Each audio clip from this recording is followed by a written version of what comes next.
Yo, yo, yo, got my boy Big Tank on the line. What's up, baby? How you What's doing? up, man? What's good, AG? Man, it's all good, man. Hey, just wanted to bring you on, the show. We having real talk Thursdays, Wednesdays. And the reality is I can't think of nobody else that I'd rather talk to because we just gonna do it like how we normally chop it up on the phone and make it real simple. You Yeah, know, absolutely. you know, tell the people a little bit about yourself for those who don't know you. I'll let you explain a little bit about your background, how you came to do what you do, and all that good stuff. My name is Aaron Jones. They call me Tank. Excuse Um, me, excuse me, excuse me. You left some out. Aaron Jones, what? Aaron Tank Jones. But what's after that? Aaron Jones the third. Thank you. Aaron Right, Jones. I'm Aaron Jones. I'm the third. I'm Aaron Jones the third. right. They call me Tank. My dad is Aaron Jones Jr. I grew up, a son to an NFL player. He played in the NFL for 9 years. I've been exposed to. I mean, the pictures in the background right here. Hold on, stop it. You worse than me. You ain't gonna give the props up. Hey man, What? he was. What round was he in? Oh, my dad. I mean, I be trying to be humble about it, Come man. on, man. It No, only man. be. It's like, No. You uh, can't be because it's relevant to what you do. So you can't, yeah, no. I like, mean, like honestly, so I'm the son of a former first round NFL draft pick, Aaron Jones Jr. So that makes me the third. My dad played in the NFL for 9 years. He played with Tony Dungy, Bill Parcells, Romeo Cornell, Bill Belichick. Um, he played with his defensive line coach was Mean Joe Green. So my dad has a lot of knowledge on the game of football. And growing up in the household with my dad, with the type of football player and leader that he is, he raised me to have a lot of work ethic, taught me how to train, taught me the right mental preparation, taught me all the things that I needed to know becoming a football player. And I'm just carrying on that family legacy of teaching that and carrying on to others because it was something that was in my household that helped me become one of the top high school football players there were in the nation and get a football scholarship. And I took to Florida State University and played there, and then ended up transferring to Eastern Kentucky my last 2 years of college. But with my dad teaching me all these things, it helped me get into college, and it helped me to have a lot of exposure to things that I would have never had exposure to without him teaching me how to train and my mental preparation for the game. So that's a little bit about myself and who I am, and the owner of Trenchman Academy. That's how I carry on my family legacy of teaching other linemen how to play the game. yeah, we've known each other for a long time. I knew you from afar when you were a youngster. Your dad, like you said, had been training on such a high level, trained a lot of at one point he was really training. If you weren't training with him, you weren't one of the elite kids in the area. Yeah, I remember, a lot of people are not old enough to remember. I remember you being 6'4", 305. That's why they called you Tank. It was running through everything. And you had that, you know, you looked like a tank back then.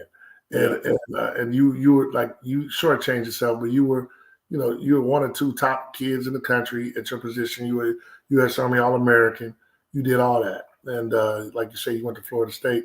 But we met a while back at a Coy, and I just loved how always, like, a lot of guys say they care about the kids, but I watched how you really cared about the kids. Like, when a yeah, kid comes through your program, they're not just uh, not just money to you. They're not just, hey, this kid's gonna be big. You treat them all the same, and so you talked about it a little bit. Tell the people how Trenchman got started. Trenchman got started. Honestly, I started off in the game as a personal trainer, working speed and agility training, strength training, trying to do all that stuff. But Orlando, man, there's so many people doing that, so many trainers. I was like, man, I need to find something that I can call my own, something that can help me, you know, separate myself in the community while I'm trying to grow a brand in the company. And I ended up starting up Trenchman Academy when I was at Ocoee because I got there and I'm working with the linemen, and the kids just did not know what they were doing. They didn't know how to get in the stance. They didn't know how to fire the ball. They didn't know how to pass rush. They didn't know anything. So I kind of just started a brand where, I got linemen and started working with them and teaching them the skill sets and the fundamentals of the game. And one of my first clients was a kid named Tyler Davis that I had started with. Um, Tim Davis, Coach Lowe, Tim Davis, they all, they introduced to me and started working with Tyler. And then in that process, when I was at Ocoee, I met you. And Right. then you You met me first. You met me first. I met Yeah, you this first. I was- met you yeah. first. I met you first. And then I met Tyler and then everybody and then everything just started gelling from there. And that's how it all kind of got kicked off, was basically all the people around me, the OGs that supported me and my brand and helped me build something. And now, here I am, working with, a plethora of linemen that are now, I got guys going into the NFL draft. They started in 2014. Here it is, 2024. 10 years later, I got guys going into the NFL draft. I got guys going into Power 5, which now is called Power 4 colleges. I got guys Group of 5. I got kids FCS. I got kids D2 level. I got kids like over 30 plus kids that I've helped come out of Central Florida playing defensive line and offensive line. So Trenchman Academy that's how the brand got started. Yeah, I remember when we. I remember when you first told me about it, and you were trying to get you were trying to get your first little camp, and we had Yeah. what 3, 4 kids show up, and I just told you Yeah. then, I said, man, you have a tremendous thing, and I knew you were gonna be successful because you had a passion for it, Yeah. and but I was I'm still very proud of you, because a lot of guys, like once they get hot and popping, they kind of change, like you never have change with those kids, and for the people who, you named Tyler, but if we're gonna do it, let's go ahead and name a few more. Since because you threw his name out there, and of course, Tyler's one of my favorite. That's for I those who mean, don't know, yeah, that's my he was in the godson. beginning stages of it, Yeah, but I got Evan Anderson that I've been training and working with, Zane Durant, Brennan Flakes, John Walker, Derek LeBlanc, Peyton Kirkland, TJ Shanahan, um, Joshua Raymond, um, and as of recently, Jake Krull, Malik Bryant. I mean, there's just so many kids. Just keep naming all Nick right, Campbell, you got David Hall. I mean, I could keep yeah, Jason yeah. Williams. You're Like, gonna have somebody mad. I just put you on the spot like that because uh, I watch somebody gonna call nah, me. You didn't nah, I mention my got name. no. I got Eddie Kelly, Jordan Phillips. I got a lot of guys that I've worked with. Donovan Branch at UConn. I mean, there's a lot of guys that I've worked with over the course of time that that I've helped develop or had some type of creation of developing their game in some kind of way. I don't take all the credit for it, like, because these young men work very hard at what they do. It's just I'm serving my purpose and educating them on what the position is and what is required of them at the next level, so that they can hit the ground running, whether it's the first or second year of college. I've seen a lot of guys. Not only have I had an impact in making them develop in the high school, but they walk into college within the first 2 years. You're hearing their names at college, at the universities or the colleges that they're at. Now, we talk frequently, and so one of the things that we talked about early on as you were getting this started is preparing them to get ready for the next level. We talked about that because, and I've seen you give that guidance. So, for parent, if I'm a parent, what is your philosophy on training, like as a trainer, in your specific? Because I know it, but some of these parents might not know what your philosophy is, especially especially position specific training. Uh, it's a must, man. It's a must. Like, you can't expect your kid to, like, getting a college scholarship. There's some kids that are just talented enough to get that. I was one of those kids where I was just talented enough that I could just go to school and play football. But when you walk into college and you step on that campus, they expect you to know how to play football. Right. And when I say football, I'm not talking about understand the playbook and understand the scheme of the defense. They expect you to know how to use your eyes. They expect you to know how to use your hands. They expect you to know how to use your feet. They expect you to understand techniques of how to use hand placement, how to use your foot placement. What foot are you using when you do this and do that? They don't want to talk about that stuff. That's a waste of time. They gotta get a defense running. And you got a kid that you gotta develop fundamentals. I mean, that's Pop Warner stuff to them.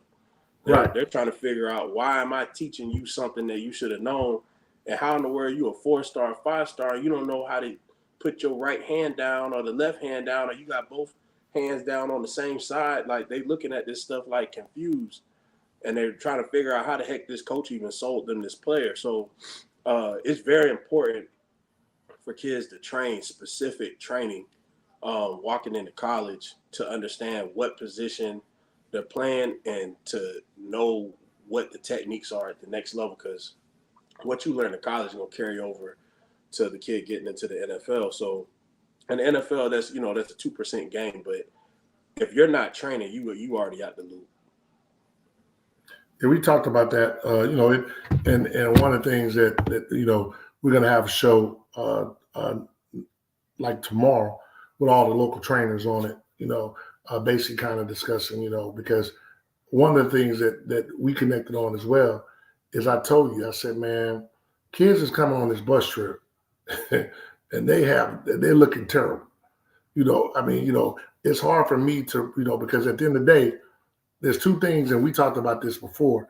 There's two things that are going to get you a scholarship offer.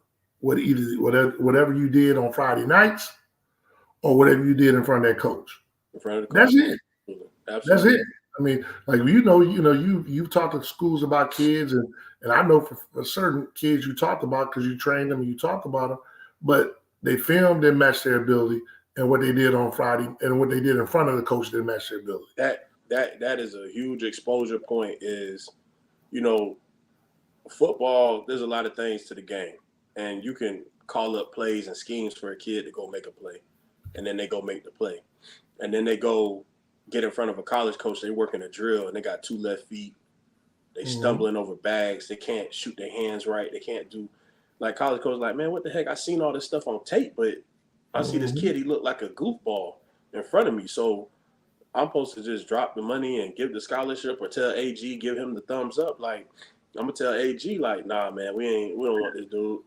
Like, you told us he was good, and you wouldn't lying, AG, based off the film. But I just took this kid through a workout, man, and he looked horrible. And to add to the testament of it,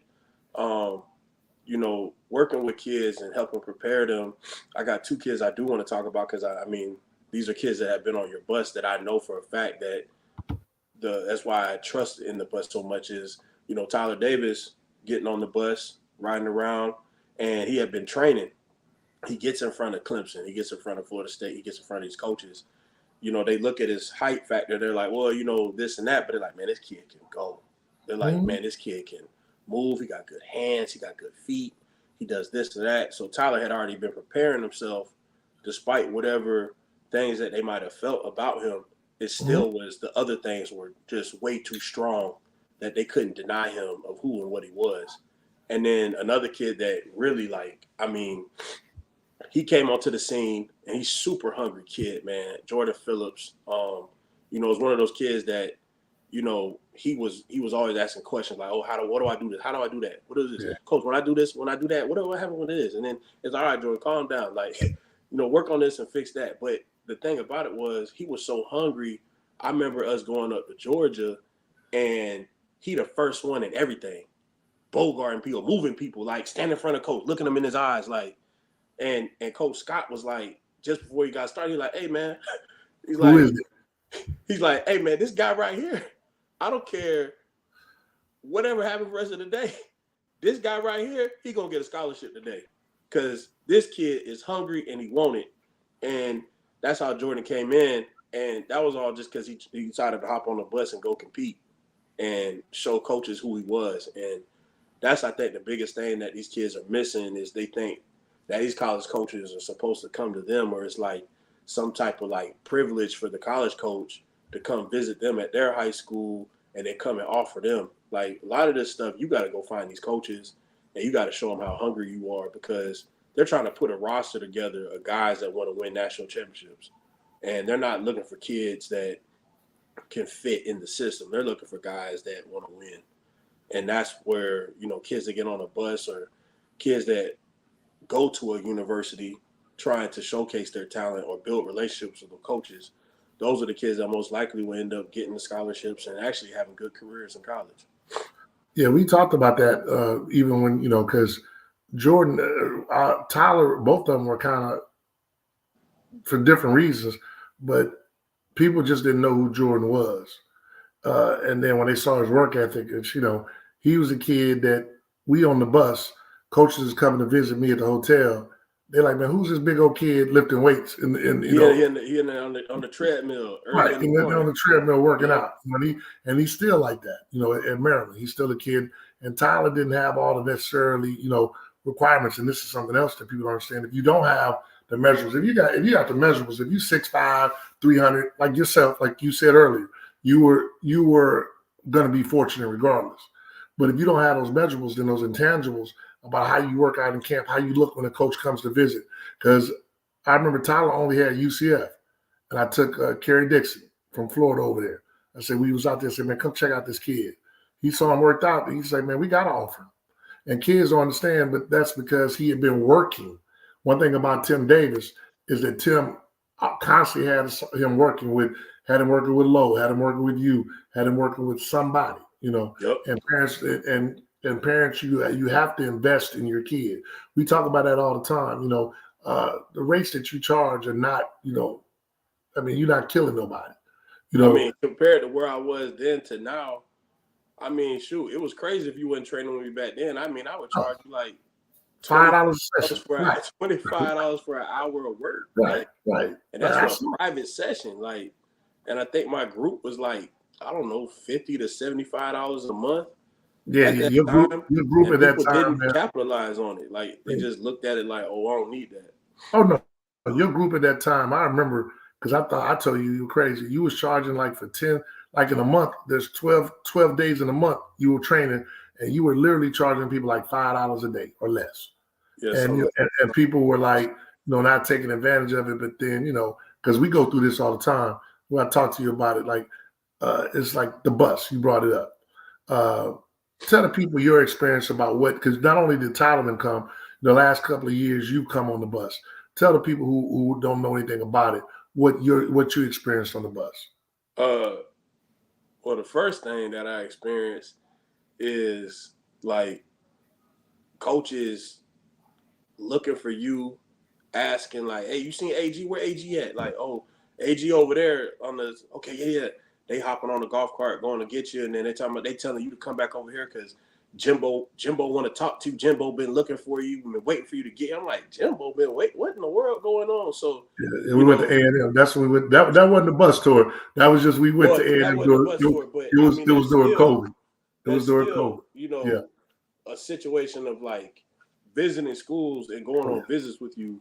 Like even Maryland, Ohio State. Those wasn't the bus tour, but it was still these trips that you took me on, and that I visited these schools, and these head coaches are the top people of the, of these programs. They're looking for AG, and they want to talk to you and ask you like, hey, what are these kids? Show us the kids. And, kind of, I don't want to call it like red carpet service, but it's one of these things that, coming in with you or going in with somebody else, it's completely different. Like, you taught me the game as far as like, if I go to a school, I know how I need to approach it. And there's a reason. Like I told you a while back, I got about maybe one more bus tour in me. So, like I told you that 3 years ago, I wanted you to see how you need to move, how you need to operate, what you need to do, because, I try to tell all the old guys, in the game, you heard me say this, they be holding on, don't they? I be like, look, man, we got to let go and let some of these young boys have it. That's part of the game. Like, people never thought I would quit 707. They don't see me out there no more, that's just the way it is, So I was definitely proud of how you came through, but the actual bus trip when we take them on the bus, tell them a little bit. Like you ain't got to give them everything, but just tell them a little bit about how it's structured, how it's set up, And do you feel it's worth like this year's bus trip is $700 and we're gone for 8 days? Do you feel it's worth it and why? I feel like you undercharging, honestly. Like the amount of things that you're doing for the kids when you taking them. If they get the breakfast in the morning from the hotel, we at the hotel. They get the breakfast in the morning. We hop on the bus. We go visit schools. You pretty much try to make sure you're hitting a school in between schools before like a camp. So kids might see 2 or 3 schools in one day, and visit with a bunch of different coaches. And you make sure that you don't just attack Power 5 schools, like you go Power 5, FCS, even well, I don't think we hit a D2, but we did hit like a small FCS HBCU school. We'll hit schools that every kid gets an opportunity to be seen. It's not just, oh, we got the biggest group of kids in here. If you're a kid that you're not a Power 5 kid, you might be a Group of 5 kid, or you might be an FCS, you might be a D2 kid. There's satellite camps that we hit. There's matter of fact, I think we hit like 2 satellite camps the last time. We got 2 this year. One of those times we hit 2 satellite camps. But it's just what I know from I think that was the one where you went to Tennessee, we went to Clemson, we went to the Florida State mega camp, and then it was the Kennesaw camp. So it was like 2 mega camps that you hit. Eddie Kelly got a lot of looks off of that bus trip. I saw Jeff Robinson's son, like even Jeff Robinson knows. We went to how it works. We went to Kennesaw. That was Kennesaw. Yeah. We went. He ran, and that's another thing. The kid ran a 4.39. Yep. Hey, that's another thing. But his son, Robinson's son, was there the same day the Georgia thing happened. He was on the bus when Jordan got his offers, but at the same time, like, he balled out, and he even built a lot of attention to when he came back to West Orange. He was the man. He was the man.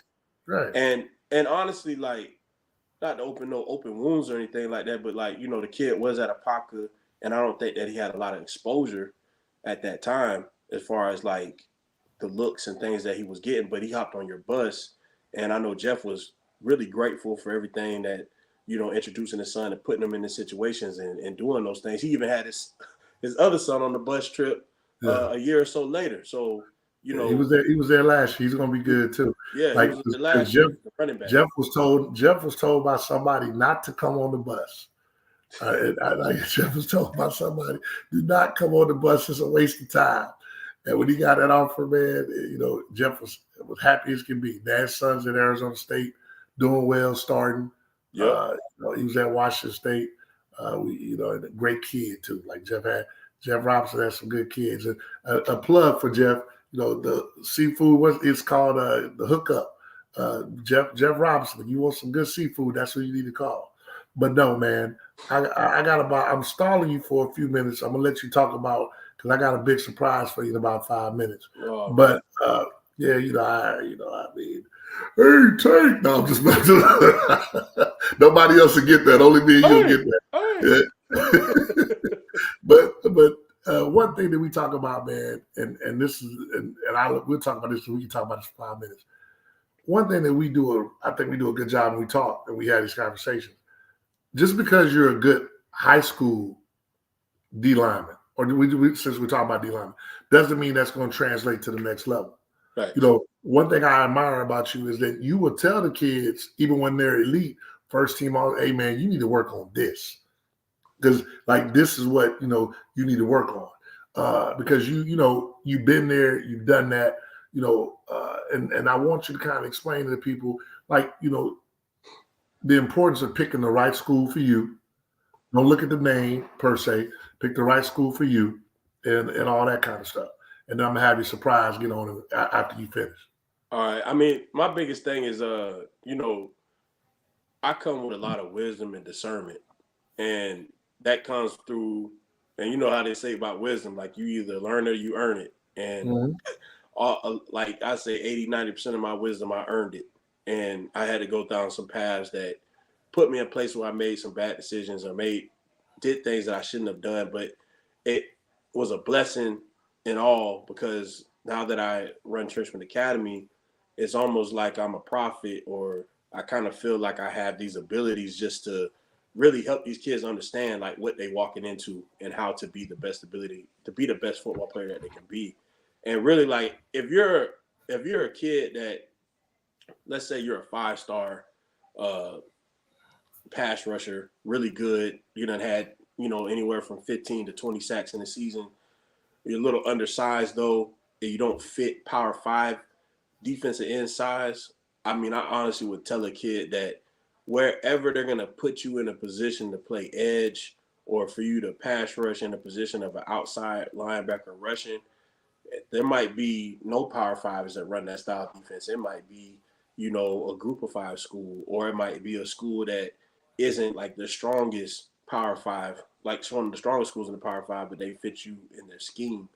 I would say that's a school you need to go to to solidify your spot. Or if you're a kid that you're a really good football player, you need a certain type of attention, you need a certain type of love from a coach, you need this and that. Like you really need to break down and understand that coach's style, or even like, you have people like myself or you that can kind of talk to these coaches and tell the kid like, hey man, that kid don't fit your personality. Like this school isn't going to fit for you. Yeah, it's a great university. It's big. It has all the glitz and glamour, but you're going to be sitting on the bench for 4 years because you're not going to fit.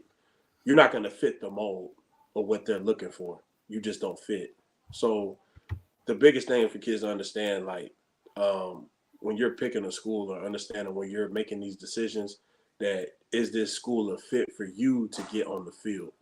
So I think that's the biggest thing that when parents look at that, and it's not about are you going to start when you get there. That's not Right. It's about are you going to get on the field at this school, and are these coaches going to develop you or make sure they're developing you to get you on the field? I think that's the biggest thing to understand. Yeah, we talked about that. Well, while I got you here, man, I'm gonna go ahead and give you a surprise, man. It's right on time. Let me put him on the stage. Hey, Oh Lord! Yeah, we got your boy, man, on the line. Get for those who don't know, that's Tyler Davis. He's getting ready for the NFL draft. He's done the combine. He's done all the other stuff. And I had Tank on the line. I told Tyler I wanted to surprise you. So Tyler, you can say what's up. Man, you got me. You got me, man. What's up, man? What up, man? You good? I'm good. Just chilling. Man, I've been quiet. Just been letting my man focus on his on getting ready for the draft. So I haven't really been in his ear bothering him too much, just letting him lock in and do what he got to do, man. But I've been watching from a distance, man, and I'm proud of you, man. Like, a lot of conversations that we had, and even just looking at recently the Clemson spring game where they done put your name in the stone and all that stuff. We talked about, working hard and being a legend. Like you did it, bro. You did it. Like, I'm proud of you, brother. Yeah, I appreciate that. Appreciate that. He's come a long way, man, from the little kid that would be in my back seat, But Tyler, man, tell the people a little bit about your training sessions with Tank and some of the things that he imparted for you on the field and off the field.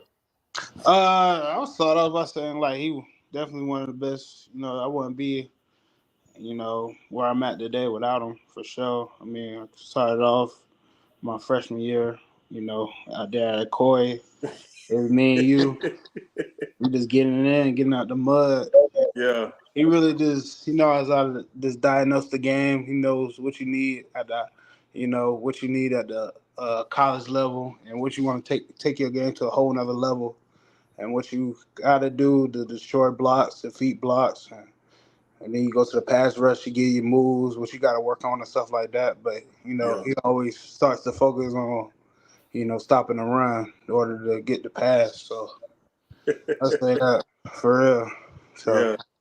I appreciate you saying that, man, because in this era of social media, you cut on the Instagram and all this stuff and everybody working pass rush all the time. And I'm just like, if you really understand defensive line, like they trying to run the ball. That's how Michigan won the national championship, is running the ball.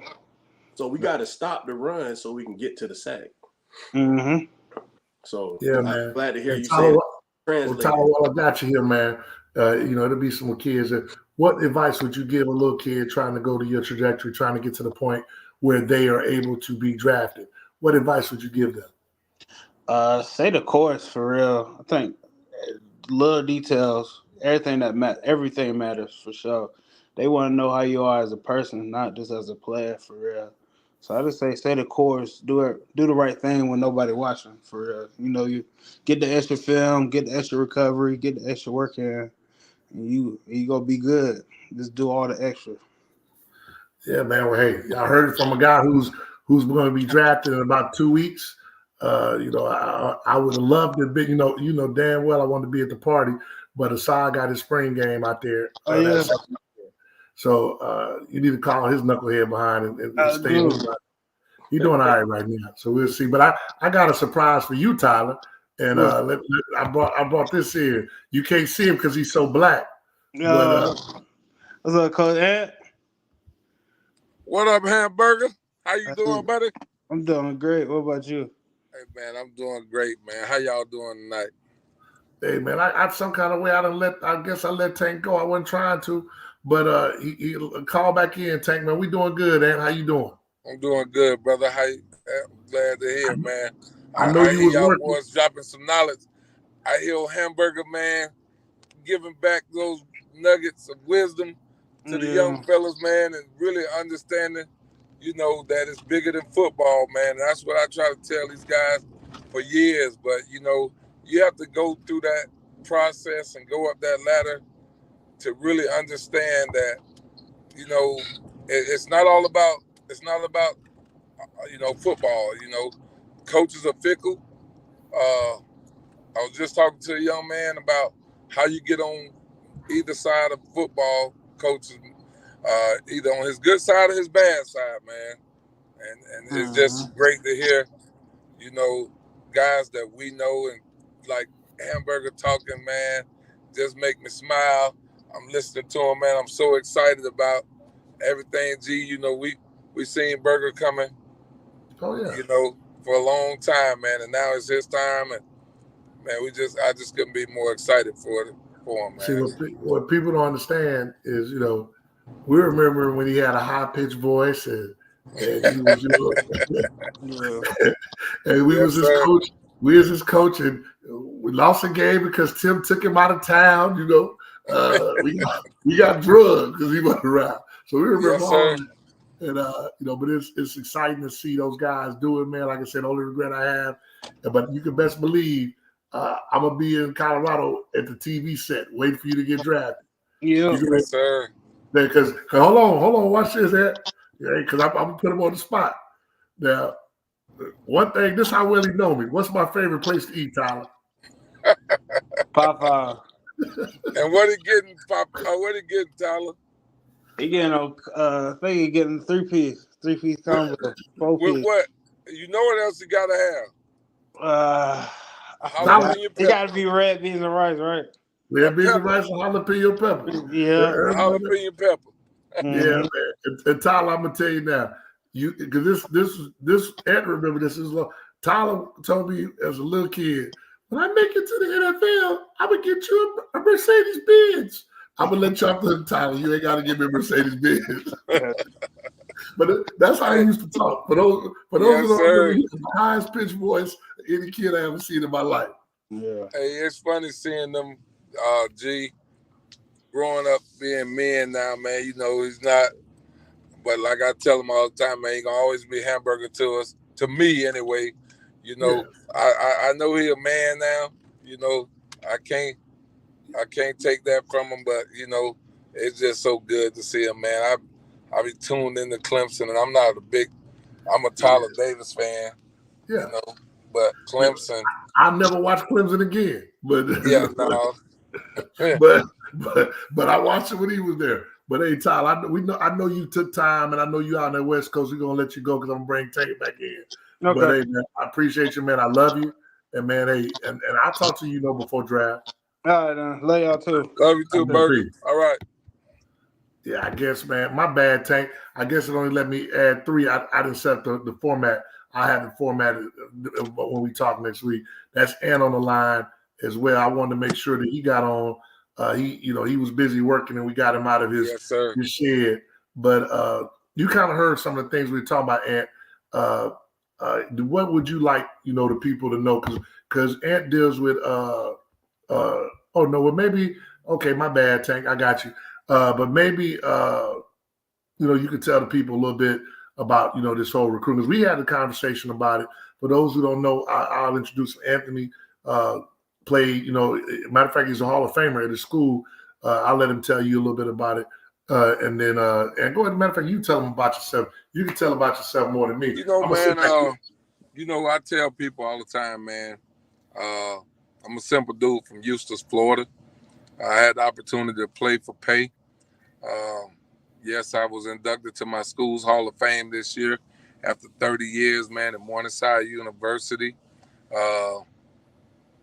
I was the all-time leading tackler, still am after 30 years, still hold the all-time leading record for tackles in a season, in a game, career tackles.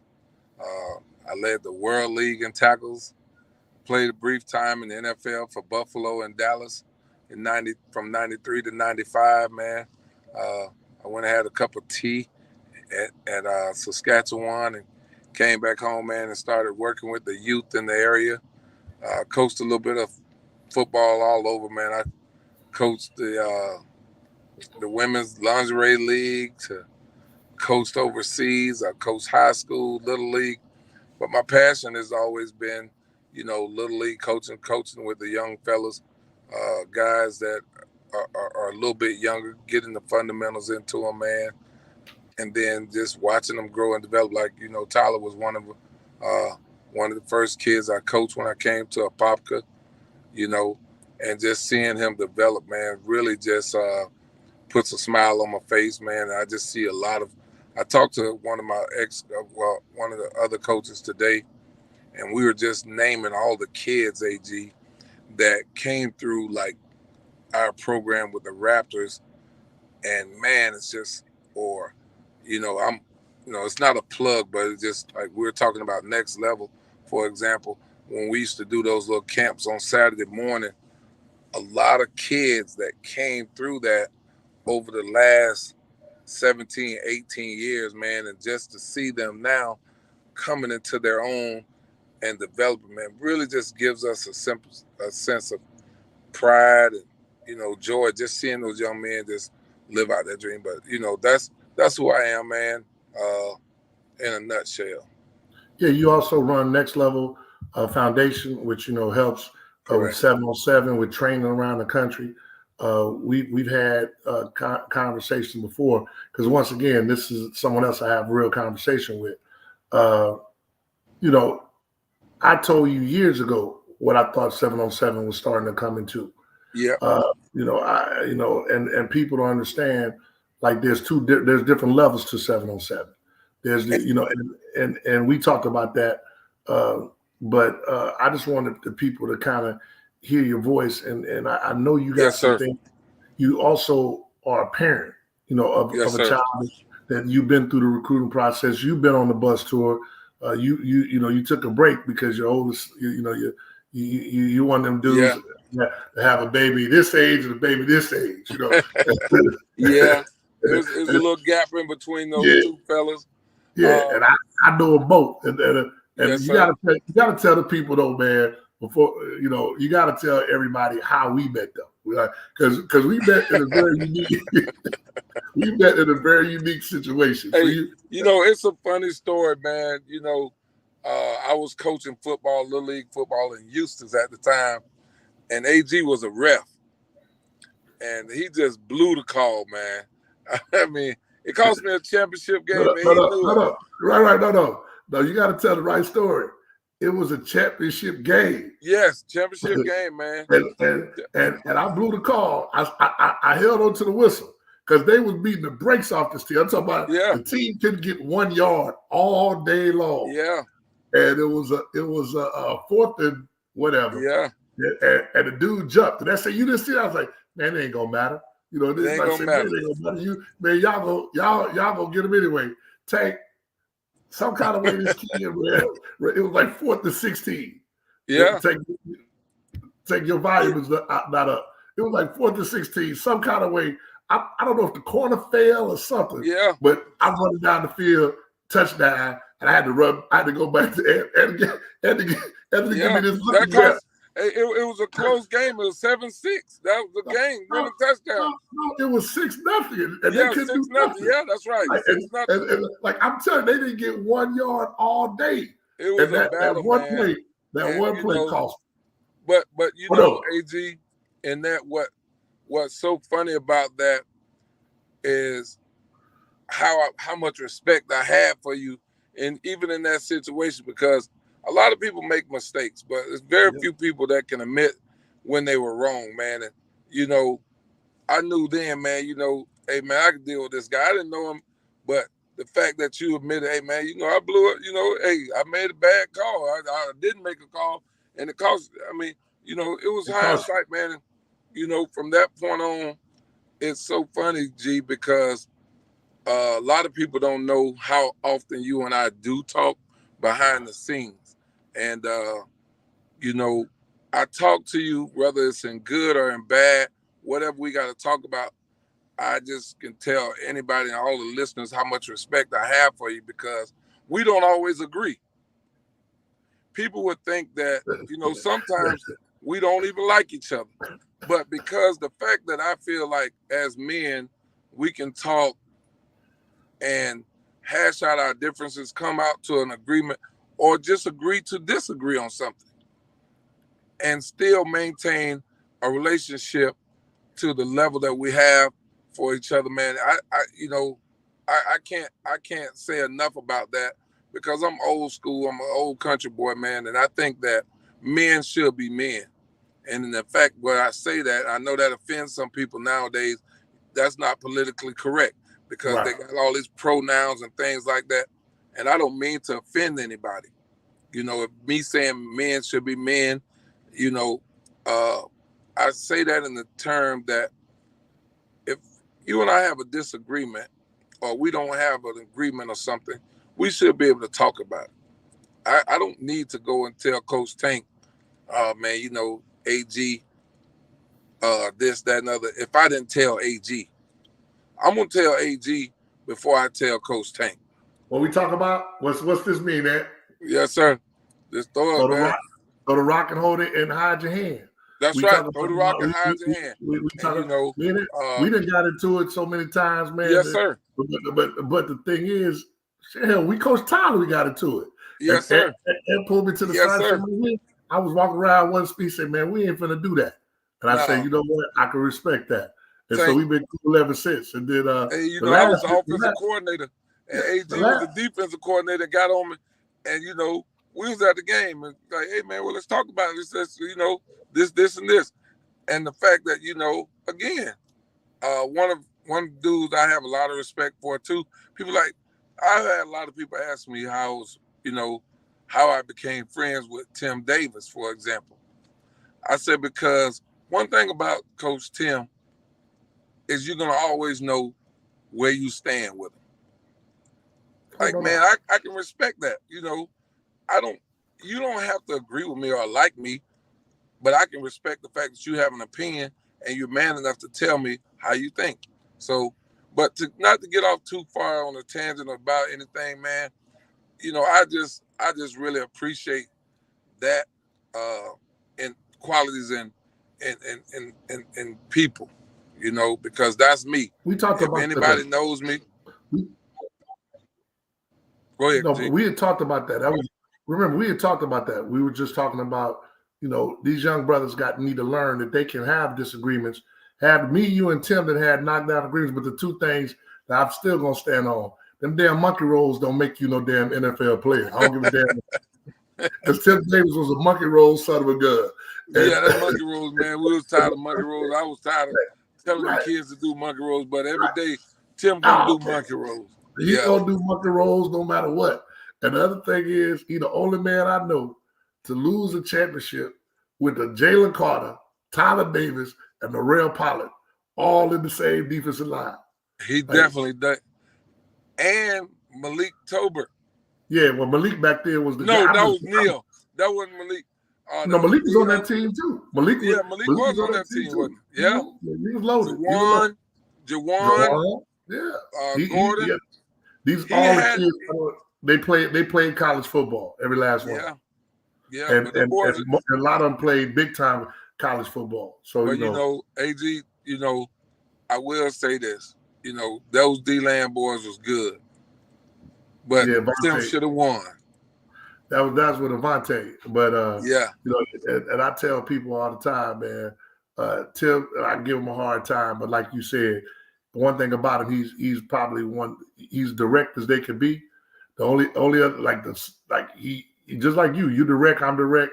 I'll tell you what's a funny one, because this is how close me and that is. People don't know how close we are. They really don't have a clue. But this is how close me and that is. We argue, right? In the middle of the argument, he said, "Damn, AG, you can't let me win one time?" Yeah. You got to be right all the time. Exactly. I said, "All right, I'm gonna let you have this one. You right? That's real. Because sometimes you gotta let your boys, because we go toe to toe. Like Tech is a good man. Tech he's a younger guy, but he has an old soul. That's what I tell him all the time. Coach Tank, I know he didn't talk negative about nobody. He don't, he always try to be positive, even when other organizations are this group may say something, and Tank trying to stay positive. He just don't like one dude, but it's just what it is. That's different. But Tank, we can't hear you though, man. I know you don't know that, but we can't hear you. CA, we can't hear you. Your volume off. But it's all good. But hey, I want to make sure. But AG, to circle back to what you were saying a little bit. I know your show, you were talking about recruiting and 7-on-7. Right.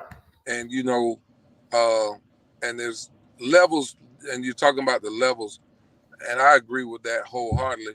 I remember one time you said this was probably about 4 or 5 years ago, when 7-on-7 in Central Florida was really heating up, but it was only really 1 or 2 elite teams. I think it was really one team that was an elite team at the time,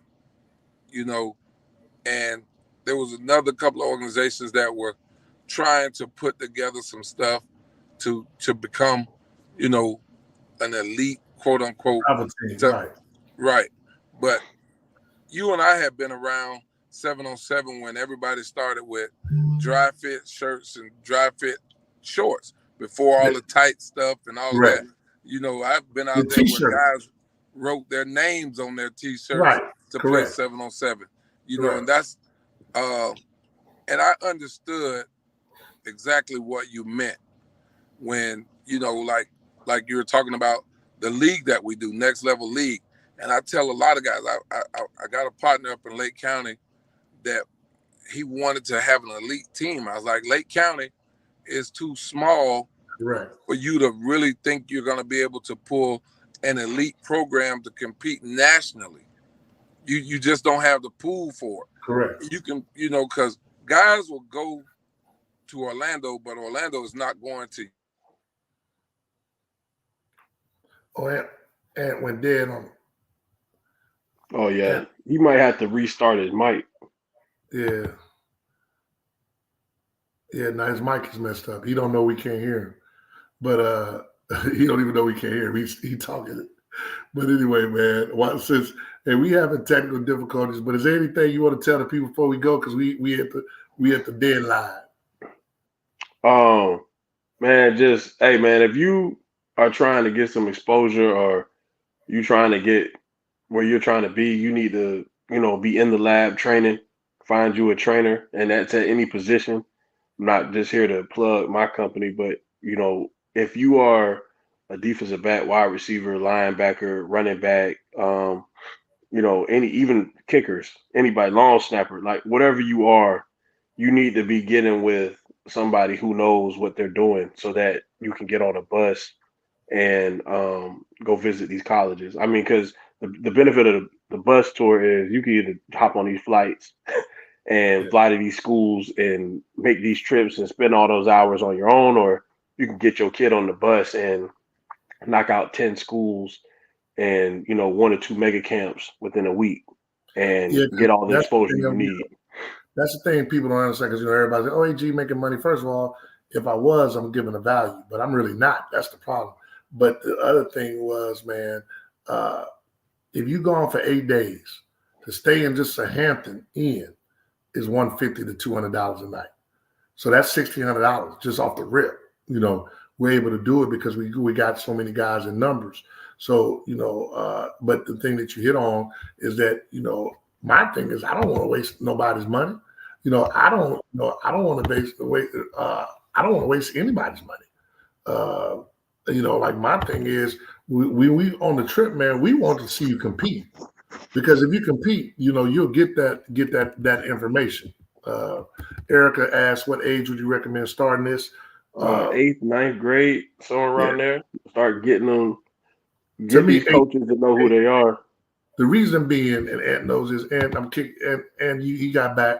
The reason being is this: Ant knows this. I always have taken kids in the 8th grade going to the 9th grade, and I took Ant remembers this. I took my son. He was 7th grade. My wife wanted, so I took him 7 going to the 8th grade, and Ant was around. He remembered this well. I don't know if we can hear it, but yeah, I can hear you. Ant gave him the nickname behind this, because we went. Yes, sir. We went to South Carolina, and I'll tell this story only because parents need to understand this. He talking cash money. It was Joe Milton on that bus, Tyler Davis. He talking cash money. I'm talking about y'all suck. He done told the coach in South Carolina, I'm better than all y'all. So he talked so much noise that the coach from South Carolina, when it got him some cleats, he paid for some cleats. He was like, no, you go work out. So he did everything perfect. The coach was like, Dad, you got your son, AG. Dad come time for one-on-ones, and Ant remembers big Gant. Yes, sir. Gant gonna find a chair. He gonna find a chair no matter where he at. Yes, sir. We get over there, man, and Asadi, I said, we look at him in the back of the line. T-Rob, who's down the coach in Georgia. Yes, sir. T-Rob say, Asadi, get up in the front of the line, man. He said, no, you ain't backing away. So they gave his route. They gave him a slap. He got up there after, remember, and he broke the dude off now. He broke him off. Worked that slap, hit his ass. Pop. Boom, boom, boom. Man, everybody laughed. It was so bad because he talked so much noise. Every last dude that was on that bus was there watching his one-on-one. Like they shut down the whole camp. But remember, Ed, he didn't camp not one more time. Right. The whole trip. But hey, he was so mad I gave him that after that. Pop.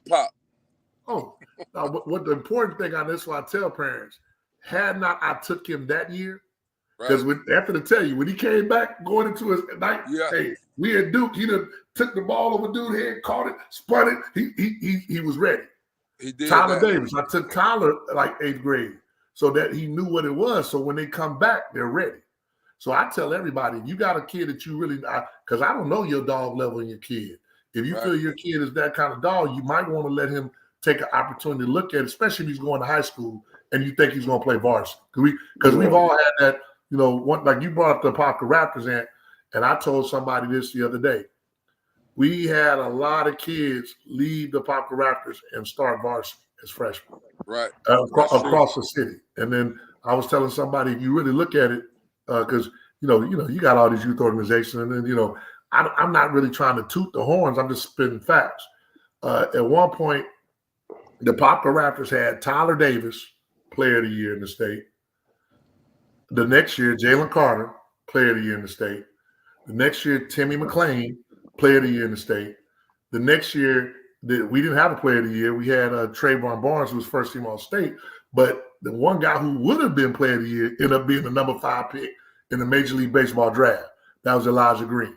Yeah. And then the following year, Asai Wasim was Player of the Year.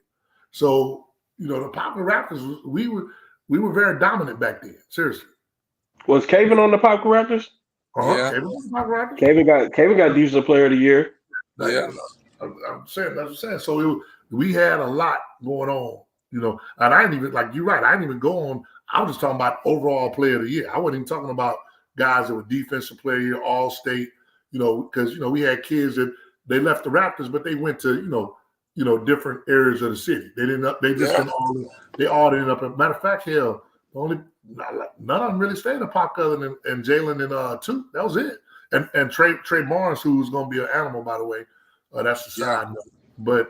But I tell anybody, and I tell all the parents, recruiting is not a spectator sport anymore. We talked about that. Like, you're going to have to invest in your child. It's even harder now because this is something I definitely want the people to hear. Ed.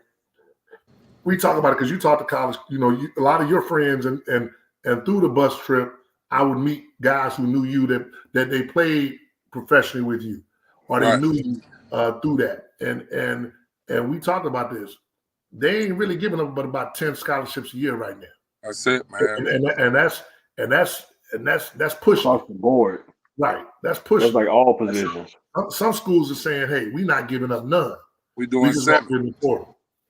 So I've talked to coaches, G, trying to help kids get in schools. Like, man, we only got 7 high school spots. That's it. And when you do the math on that, the percentage is already low, especially when you're talking about going to a Division I level.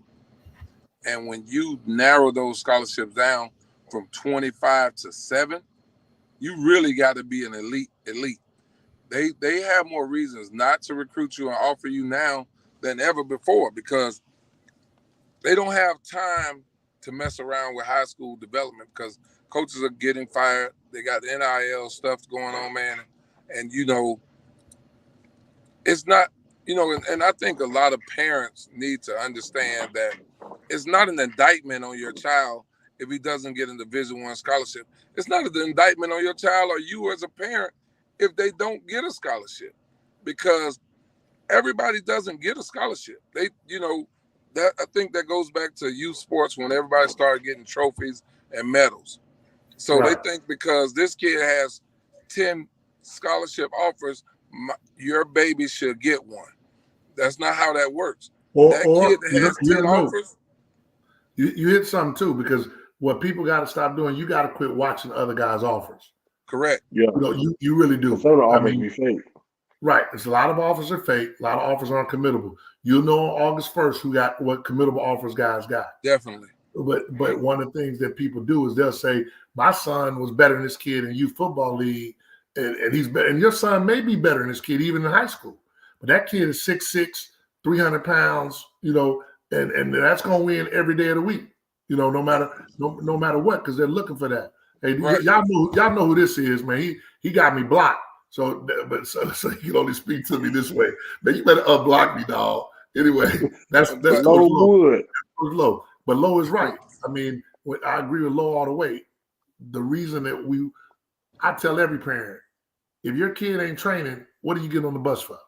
Seriously. Right. Like, seriously. He got the grades. And like you said, too, the grades. Right.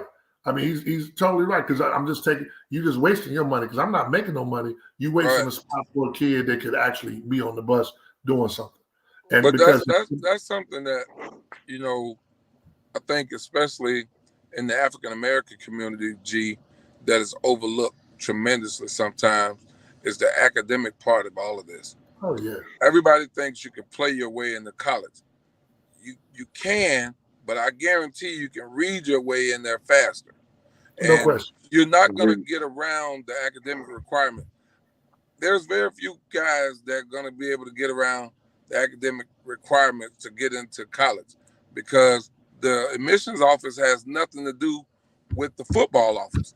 And as a parent, you got to understand that college coach cannot get your son in if he does not meet the requirements of that institution academically.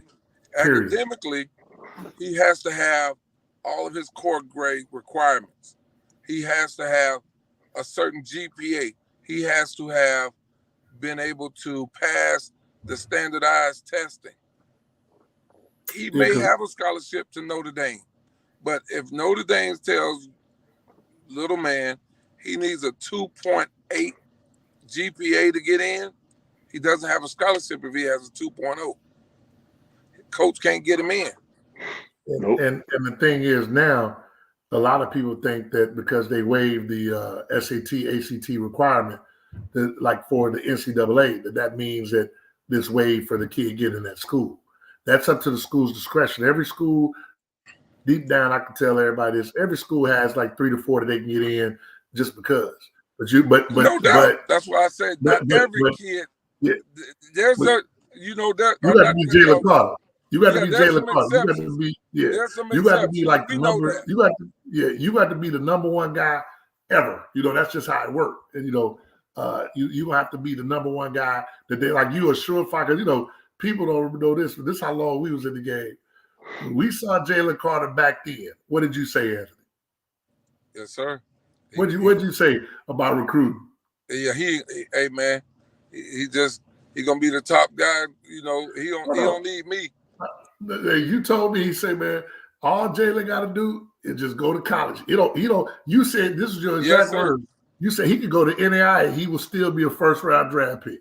Yeah, I did. Yeah, you're right. Absolutely. Yeah. And you was 100% right. We knew that all he had to do was just stay in school. We knew that already. All he had to do was stay in school. Just don't get in trouble. Just don't get in trouble. So man, I think that hopefully, people will listen to the show and they got something out of it. I think that, like what Coach Lowe said is a must. And we're going to talk to the trainers starting tomorrow. Is very important. And like what you said about academics is even a bigger must, because it all starts with that. And parents don't understand, and we had this conversation before, Anthony, too. I wish that all the kids we dealt with was going to school on an academic scholarship, right, and just playing football. I really wish that our kids would embrace the academic piece, because I know kids that people always talk about, oh, this kid, that kid, he's going deep 3, deep NAIA, but that kid was so smart, they giving him an extra $30,000 in money, right, $40,000. He had NIL before NIL was important. You know what I'm saying? And AD, to the parents that are listening to your show, man, and even it's not the academics. I think a lot of times parents live vicariously through their kids. Oh, yeah. And that becomes the bigger issue in the long run, thinking that if my son gets to the NFL, he can make it. But I can tell you, I played in the 90s, and there are a lot of guys that made it to the NFL that are broke because they didn't get an education. I went to what they call the Harvard of the Midwest, because I didn't think I was going anywhere. My goal was to go to the military as an officer. That's why I wanted to go to college. And I'll tell you, man, even if you go to the NFL, the average career in the NFL is 3 years. And you're out of the NFL at 28 years old. You know what you make on $1 million? The taxes, you see 65%. Right. Depending on where you live, depending on where you're playing. Because if you're playing in California, you have the U.S. tax and the California state tax, which made a big difference in. Like, I was a free agent coming out of the World League in '95, which made a huge decision. I mean, played a big part in why I went to Dallas. Dallas is like Florida. We didn't have a state tax, so that changes my money. I'm a free agent. I don't have money like a first round draft pick, so every dollar counted for me, and that's the one thing that I will always see too. But back to the point about recruiting, man, parents gotta be involved today more than ever. You were saying that earlier. I know you got Coach Tank on here. I see him training kids, and that's one of the biggest things, those connections that those parents make, because you take them to different trainers, guys like yourself, and even Coach Lowe, even Coach Tank. You guys talk to college coaches all the time. People don't understand how valuable that is. I'll tell you a quick story and I'll get off. My son was transferring, and one of your friends, man, he called me. He said the coach called him. We never played for Coach. I'll give his name. I don't think he'll mind. The coach called Coach Anderson. Because of the relationships that he had with Coach Anderson, he called him about my son in the recruiting process. So part of that connection building, that, trying to get these kids recruited, you need that network. You need that system. And you can't be on the sideline saying, oh, my baby going to just get it on Friday night. And then you're mad because he doesn't get it on Friday night. Because you, like what you're talking about on your bus tour, that's one of the reasons why we want to be involved, man, because you got to go shake hands. These coaches got to see Kiss baby. My son wasn't 6'2" as a corner. He was 5'8" for most of his career, 5'9". As good a football player as he was, coaches aren't going to recruit that early. And now when you're talking about 7 scholarships, if you're 5'9", you better be a dog of a dog. Talking about being a corner at 5'9" to go D1 today. It's going to be slim to no opportunities for guys that are undersized or not marketed well. So marketing kids is just as important, man. And I don't like to say the term of being old school, but I had to get with the program as far as putting my kids in front of people, man. We're going to visit some schools this weekend. We went to a couple schools last weekend. Hey, man, shake some hands. So that's my advice. I tell everybody, you got, like Vic Carr brought up both FCS and FBS. Parents get caught up on Power 5. Like they really do. Like my son's got to be Power 5. I know a kid that literally on signing day is walking on to a school, which is cool, but they turned down scholarship money so they could say they went to quote unquote a Division I school, which is FCS. Like kids don't want to say FCS. They want to just say Division I. Like we traumatize these kids in the point where they don't understand that the one thing that's for sure, you cannot make the NFL if you're not playing football. Right. If you're playing, whether it's NAIA, the D2, FCS, FBS, that's the only way you can make it. You can't make it sitting at home. It don't work like that. But the crazy thing is, you got people like Steve McNair, Jerry Rice, Shannon Sharp, my dad. They come from smaller schools and were dominant NFL players. My dad went to Eastern Kentucky, and I'm still a little mad at Eastern Kentucky don't really recruit Central Florida like they used to when they was getting into the national championships like they were back in the day, because they was getting the Elroy Harrises and the Aaron Joneses and guys like that to come to those programs, and they dominate and they go to the NFL and then have good NFL careers. Power 5 doesn't mean NFL. Power 5 just means you're just gonna play big time football in the college level. NFL is looking for the best football players in the nation.